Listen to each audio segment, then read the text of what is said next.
एक बहुत बड़े राज्य में राजा विक्रमादित्य राज करते थे। वो अपनी न्यायप्रियता और बुद्धिमत्ता के लिए मशहूर थे। उनके पास एक खास तलवार थी जिसे सत्य की तलवार कहा जाता था। माना जाता था कि जब राजा इस तलवार को हाथ में लेकर किसी फैसले पर गौर करते थे तो सच्चाई हमेशा उनके सामने आ जाती थी और वो कभी गलत फैसला नहीं करते थे।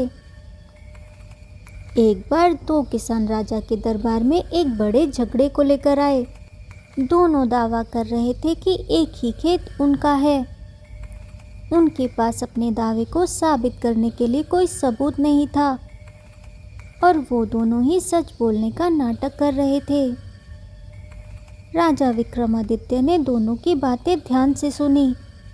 फिर उन्होंने सत्य की तलवार निकाली और उसे अपने सामने रखा।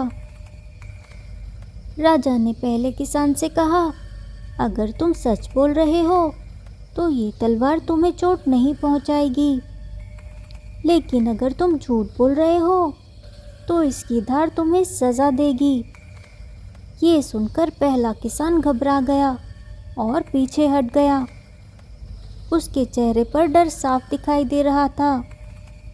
फिर राजा ने दूसरे किसान से कहा, अब तुम्हारी बारी है। दूसरा किसान आगे आया।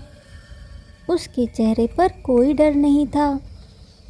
उसने तलवार को देखा, राजा को देखा और चुपचाप खड़ा रहा। जब पहला किसान तलवार को देखकर डर गया तो राजा विक्रमादित्य तुरंत समझ गए कि पहला किसान झूठ बोल रहा था और खेत का असली मालिक दूसरा किसान ही है, क्योंकि झूठ बोलने वाला ही हमेशा सजा के डर से पीछे हटता है। राजा ने फैसला सुनाया और सत्य की तलवार की शक्ति का एक बार फिर से सबूत मिल गया।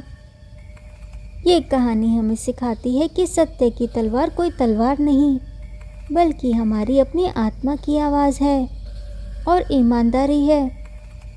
जब हम सच्चे होते हैं तो हमारे अंदर कोई डर नहीं होता, लेकिन झूठ हमेशा डर और घबराहट पैदा करता है। अगर आपको ये कहानी पसंद आई तो चैनल को सब्सक्राइब करें और वीडियो को लाइक करें।